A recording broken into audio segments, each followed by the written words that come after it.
네, 미국 시장 빅7 종목이 시장을 움직이고 있죠. 다른 종목들의 위치는 어떻게 되는지, 투자 전략을 어떻게 가져가면 좋을지도 한 말씀 좀 여쭤볼게요, 대표님. 그래서 네. 앞으로 하반기적인 미국 연골고리를 찾아야 될 것 같아요. 네. 지금 가장 미국 연골고리에 핵심을 주는 게 저는 원전입니다. 소형 원전. 원자력 발전. 예, 원자력 발전 관련된 거. SMR의 주가는 여전히 그래도 좀 위쪽으로 방향을 잡고 있는 듯합니다, 대표님. 예, 10불까지 갔죠. 10불까지. 그러니까 이게 지금 시장을 견인하는데 네. 문제는 뭐냐? 이게 전체적인 지수 영향력은 약해요. 그러니까 지금 예를 들어서 미국장에 인덱스 가려면 저는 아마존, 네. 마이크로소프트하고 그다음에 구글이 가져야 됩니다. 제가 미국 종목을 갖고 왔는데 어디 있냐? 차트를 통해서 설명을 해 주실 예정이신가요? 예, 여기 있습니다. 네. 아마존닷컴입니다. 얘가 지금 상단에 지금 딱 걸려 있어요. 이거 뚫어줘야 돼요. 네. 이 아마존닷컴. 그러니까 마이크로소프트가 지금 그나마 엔비디아를 죽은 걸 요 마이크로소프트와 구글이 살린 거예요. 이게 부러지면 안 되겠죠. 지금 계속 빨간색을 치고서 계속 올라가 줘야 됩니다. 마이크로소프트, 알파벳. 이게 그나마 미국 시장을 유지하게 한 원동력이에요. 그러니까 아마존이 불안하고 애플이 조정하더라도 이 마이크로소프트나 구글이 시가총액상 이걸 커버해 주니까요. 얘들이 무너지면 안 돼요. 네. 그리고 이게 무너지지 않으면 우리 시장은 계속 AI 뭐랄까 파생되는 상품의 순환이 계속 나오지 않을까. 그러니까 그리고 애플은 약간 조정인 것 같아요. 애플은 220불. 그러니까 여기 160불까지 여기까지 빠진 게 테슬라가 지금 위치였고, 이제 테슬라가 이 중간 정도 온 것 같고, 이 에너지가 나와줘야 되거든요. 200불 돌파해서 220불. 그래서 테슬라 연결고리를 찾으라고 그러는 거고, 네. 그 다음에 뉴스케일은 직전 고점을 돌파하려고 그럽니다. 그런데 이게 우리나라 당장은 같이 끌고 가지 않아요. 이게 왜 그러냐면 7월 달에 체코 수주해 와야 돼요. 그래서 지금 한전기술이나 두산에너빌리티나 안 빠져요. 그런데 네. 움직이지도 않죠. 움직이지도 않아요. 그리고 에너지도 안 들어와요. 그 얘기는 뭐냐? 확인하겠다는 얘기예요. 확인하겠다는 얘기예요. 미리 알 수 있는 길이 없나 봅니다, 대표님. 그거는 네. 7월 중순 정도 가봐야 정도 나올 것 같습니다. 그러니까 지금 미국 시장 연결고리 이렇게 보면 여전히 AI 연결고리인데 네. 문제는 여기도 삼성전자는 일종 박스, SK 하이닉스하고 한미반도체하고 그 다음에 여러분들 이 주가를 비교해 보십시오. 어떤 주가요? 두 개를 같이 비교해 보시면 네. 어디 원전 있냐? 관련주인가요? 아니에요. 여기 보면 그 패키징 쪽에 여기 엑시콘이나 유니텍스나 DI 요런 종목들이 같은 섹터에 시장을 주도한다고 해서 짝짓기 한 종목입니다. 네. 근데 지금 보면 테크윙과 DI는 롱, 엑시콘 다른 것들은 숏을 쳐버리고 있는 거예요. 같은 섹터네. 두 가지 딱 보세요. 모양이 이래요. DI 시작점은 똑같아요. 네. 그리고 4월 달에 고점 찍 조정도 똑같았는데 하나는 고점 뚫고 하고 DI입니다. 테크윙이고요. 엑시콘은 추가 급락을 시켜버려요. 이 롱숏이 여기도 롱숏이 분명해요. 그리고 전번 시간에 제가 한미반도체는 17만 원에서는 별로 먹을 게 없고 14만 원 오면 사서 17만 원 요번에 고점 19만 원짜였어요. 17만 원 깼다가 오늘 SK하이닉스 올라가니까 같이 또 올라가요. 근데 SK하이닉스가 요번에 24만 원 고점 찍고 21만 원까지 죽었어요. 네. 이 얘기가 이제 SK하이닉스도 고점에서 15에서 20% 변동은 쉽게 나올 자리예요. 엔비디아 비슷해요. 변동성 게임으로 나올 것 같아요. 그러면 이제 종목에서는 급등한 거를 차익 실현을 주고 지금 이 바닥에 우리가 이제 그 자산운용사나 그 매니저들 서로 이제 식사지가 오프라인 보면 가장 고민하는 게 뭔지 아십니까? 주가가 올랐어요. 네. 그러니까 잘 팔고 나오는 거. 받아주는 데가 없대요. 받아주는 데가 없을 때는 어떻게 하냐면 고점에서 15 이렇게 흔들면서 파는 거예요.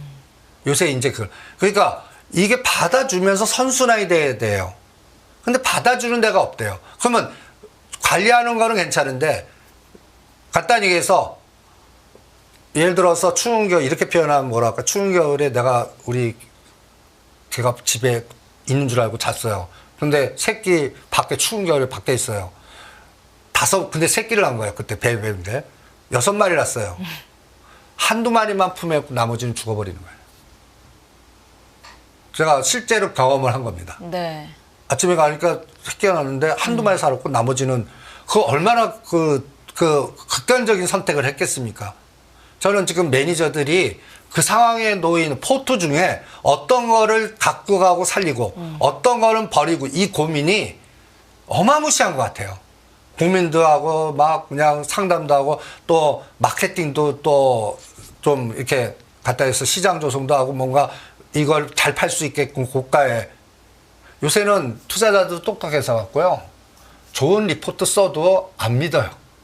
왜냐하면 좋은 리포트 쓰고 엑스트에서 도마가 팔아먹고 그 뒷설거지 한 게 너무 많으니까 2차 전지에서도 그렇고 최근에 하나기술에서도 그런 현상이 나왔고 이런 것들 보니까 과거에 어널리스트들의 행태들이 쫙 나와버린 거예요.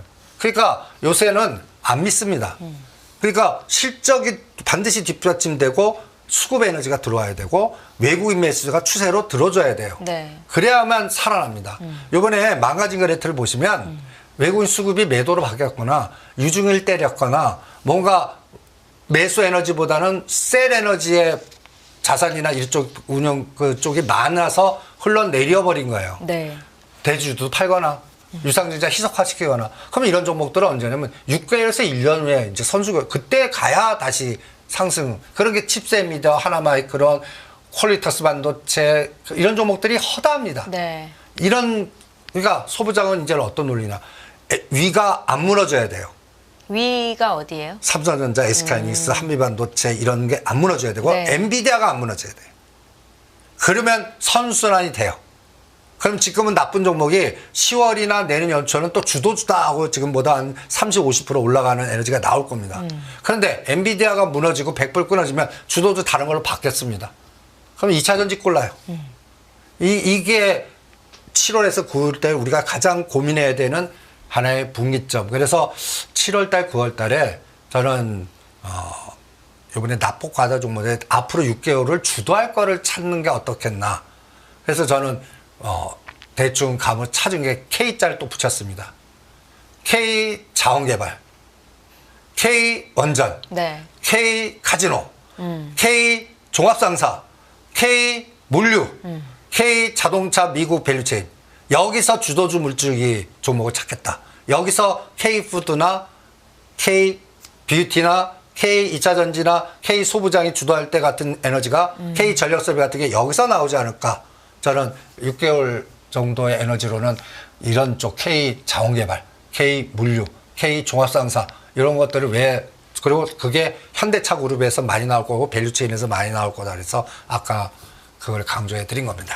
앞서서 이제 그림을 보여주시긴 했는데 저희 현대차 그룹 관련해서 조금 더 자세히 듣겠습니다. 현재 현대차 그룹을 가장 강력하게 좋게 보시고 또 계열사 중에서도 매도할 것과 매수에 집중해야 될 것을 구분해서 말씀을 해주고 계시고 대응 전략을 짜주고 계신데요. 조금만 더 자세히 들어볼게요. 그러면 네. 이제 현대차 기아는 먹을 게 없다는 얘기입니다. 10% 정도 남은 것 같아요. 네.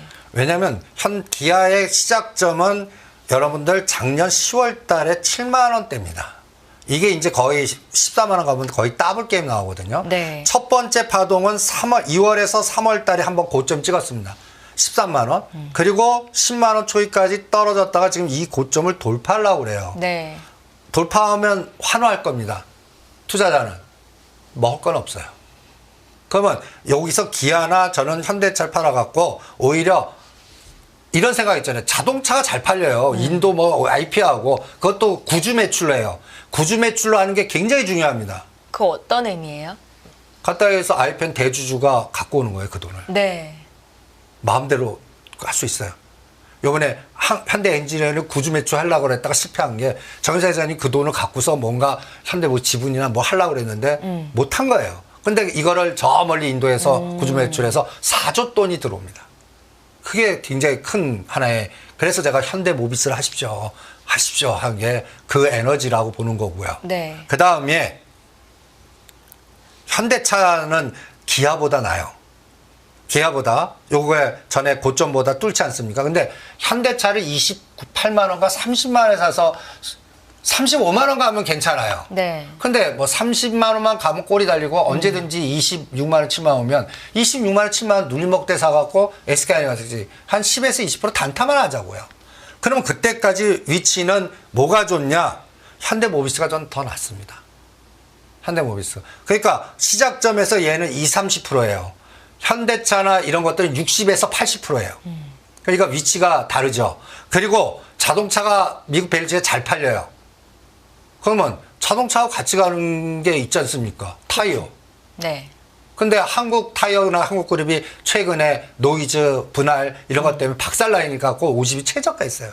그러면 나는 타이어 쪽도 들어보다 보고 그 다음에 자동차 강판을 만들어주는 현대차 계열사가 있습니다. 현대제철. 근데 현대제철 52조 최저가입니다. 주가가 왜 이런 겁니까, 대표님? 현대제철은. 여기도 마찬가지입니다. 네. 관리자가 내버려 두고 그 다음에 여기도 거버넌스를 보면 정몽구 회장님 개인 지분이 11% 제일 많습니다. 약간 이거 간단하게 얘기해서 이렇게 얘기하면 저주가 관리 없이 상장 폐지시키면서 싸게 받으려고 내리는 과정에 있는 종목이에요. 그런데 이게 시각이 바뀌면은 이제 실적이 바뀌면 자동차 한 대당 간판 들어가는 건 똑같잖아요. 이 모멘텀이 타이어하고 얘네들이 이제부터 상결꽃으로 거래량가 나오나 보자고요. 그러면 단기적으로 상면에서 122선인 32,000원과 35,000원은 바로 뛰어 올라야 됩니다. 그 에너지 나오면 이건 타이어하고 제철, 현대제철하고 비교해 보겠습니다. 어떤 그림이 나와야 되냐? 현대글로비스가 나와야 돼요. 현대글로비스도 계속 가이드에 눌렀거든요. 네. 쉽지 않아요. 그러다가 전략 바꾸니까 갑자기 22만 원까지 이렇게 뛰는 거 보십시오. 다음 지분이 제일 또 정의선 회장님이 지분이 제일 많고 가이드 있으면 많은 것들이 또 이겁니다. 그리고 이거는 교통정리가 어느 정도 됐어요. 정몽 회장님 지분 이제 제로가 됐습니다. 네. 그래서 근데 이거는 이제 단기간에 물류라든지 업화가 보면 22만 원에서는 먹을 게 별로 한 10% 남고 20만 원 깨면 다시 살 거고 여기서는 이제는 다른 종목으로 움직일 것 같아요. 뭐 태용 로직스나 밑에 그 동방이나 KCTC나 그 물류 종목들 중에 또 심지어는 해운자 들어간 것들 이런 것들의 순환이 이제 나오는 대장주로서 위에서 대롱대롱 매달려 있을 것 같고 수익률 게임은 한 게임은 나온 것 같아요. 그래서 현대차그룹도 쫙 보면 현대제철, 현대오토에버, 현대모비스 그리고 공장 들어간 중소업의 밸류체인들. 저는 여기서 오히려 금년 대통령 선거 결정될 때까지 거기서 집중하시는 게 제2의 그 LS 그룹 주가들 전력설비나 LS 이런 것들 중에 여기서 스타들 나오나 한번 연말까지 보겠습니다. 그 앞서 말씀하셨던 뭐 2차전지 관련주들도 사실은 바닥을 기두고 있는 거는 똑같은데 현대차 그룹에서 지금 언급하신 종목들은 아예 투자 관점이 다른 거잖아요. 그쵸. 오를 가능성이 있는 거를 보시는 그쵸. 거고. 예. 미래의 큰 그림에 제2의 HD 일렉트릭이나 LS 일렉트릭 같이 갈 수 있는 게 이쪽이고 네. 그 전기차는 너무 많이 빠졌고 실적은 계속 나쁘고 네. 요새 계속 악재인데 그나마 기술적 반등이라도 나올 자리가 들어왔다. 전에 한번 에코프로가 88,000원에서 109,000원까지 또 한번 20% 대반등 나오지 않았습니까? 네. 이번에 깨면 그 20%보다는 더 클 것 같아요. 그러니까 그런 기술적 반등으로 보는 거지 주도주 방향으로는 안 봅니다. 개별 종목 하나도 이슈가 있어서 LS그룹 중에서 단 하나 남아있다라고 분석을 하셨던 LS 머티리얼즈 지금 상황 좀 어떻게 보시는지 여전히 주가 흐름은 좀 힘든 것 같고요. 아니 이거는 우리가 이제 2만 2, 3천에서 와서 3만 원 넘을 때 한번 팔아드리지 않았습니까? 다시 쌍바닥 원이 좋았어요. 이것도 바이든이나 트럼프 이것도 그거하고 비슷해요. 이사주지하고 신재생하고 수소하고 이게 연결되는 거 비슷하거든요. 네. 그러면 이번에 바이든 대통령이 불확실하게 됐는데 얘가 안 빠지고 거래 늘어나요. 그러면 이제 작업 들어갔다는 얘기고. 근데 가격은 좋아요. 그런데 아직까지 주도주 물주기는 안 봅니다. 주도주 물주기는. 그래서 22,000원과 32,000원. 근데 그거 보면 10,000원이에요, 10,000원. 그럼 이게 4, 50%라고요. 그래서 나쁘지 않습니다. 이거는 큰 작업을 하셔도 될 것 같습니다. LS 머티리얼즈 의견 듣고 매매하셨던 분들은 참고하셨으면 좋겠습니다. 이제 마무리를 해야 될 것 같은데요. 7월 달이 곧 시작이 되겠죠. 어떤 것들을 좀 생각해보고 투자 포인트를 가져가면 좋을까요? 그래서 네. 7월 달 제가 그나마 저도 물어보는 구루드님들, 선배님들이 계시거든요. 네. 딱 화두가 하나 계세요. 화두, 7월의 화두. 변동성. 네. 우리나라로 있고, 그리고 극단적 차별화. 2대 8일 것 같다. 실패할 거 8, 성공할 게 2. 그러면 종목을 어떤 걸 선택하느냐에 따라 하늘과 땅 차이다. 네. 그러면 미래가 보이는 에너지에다 집중하시는 게 낫지, 많이 빠졌다고 단순하게 가는. 그리고 철저하게 피하는 거는 고가 변동성이 끔찍할 때니까 어느 설계만 하지 않거나 하지마 전략을 먼저 많이 오르는 거 제거시키는. 왜냐하면 7, 8월 달에 변동이 잘못하면 끔찍할 것 같거든요. 개별 종목 변동성입니다. 지수는 안 빠져요. 가장 중요한 게 지수는 오히려 거꾸로 올라가거나 박스, 현대차, 삼성전자 이것만 오르면 지수 올라가요. 또 에코프로 이것만 올려도 지수는 코스닥도 올라가요. 근데 그 밑에 있는 단에 500개, 1000개 종목들 중에 녹아내리거나 흘러내리는 게 허다해져 보세요. 그럼 가장 끔찍한 장이 되는 거예요. 지수는 박스거나 안 움직이는데 종목 변동성이 극단적으로 차별화되면 실전에서는 아주 끔찍한 장이 되는 겁니다. 네. 그러니까 어떤 걸 선택하냐에 따라 하늘과 땅 차이가 되는 거예요. 그거를 점점 느끼실 겁니다. 요번에 어느 종목을 갖고 있는 거에 차에 따라서 어느 건 30 반토막, 어떤 거는 뭐 100%, 200%. 이게 더 심해지는 게 7, 8, 9라고 하대요. 저도 비슷한 느낌이 들고요. 싸우다 보니까. 이게 유동성이 또 압축되고, 다른 거는 그 위목까지 그 따스함이 안 가요. 네. 방치해 놔요. 그럼 이건 얼어 죽어요. 이런 현상들이 지금 종목별로 비일비재하게 나오는 것 같습니다. 그러니까 여러분들이 요새 어떤 걸 느끼시냐면 흘러 내리다가 갑자기 저번에 퉁 빠질 거예요. 이게 그런 현상을 대표하는 것들입니다. 갑자기 이렇게 떨어져 거래 없다가 오늘 갑자기 그냥 퉁 빠져요. 이게 정리되는 매물이에요. 네. 어떤 포트가 버리는 매물이에요. 그리고 이거 갖고 이거라도 살려야겠다 하고 이동하는 거예요. 그런 현상이 변동성으로 비일비재할 것 같습니다. 여러 전문가들의 말씀에 그냥 갈대처럼 흔들리는 것이 아니라 중심을 바로잡고 투자를 좀 해야겠구나라는 생각이 드네요, 대표님. 그렇죠. 그럴 때 네. 이럴 때는 제가 중요한 게 종목 개수 백화점을 들리면 끔찍해집니다. 네. 그러니까 아까 얘기한 대로 제가 K자 붙는 미래 그거에 대표 한두 개에서 한 3개만 갖고 연말까지 가보시죠.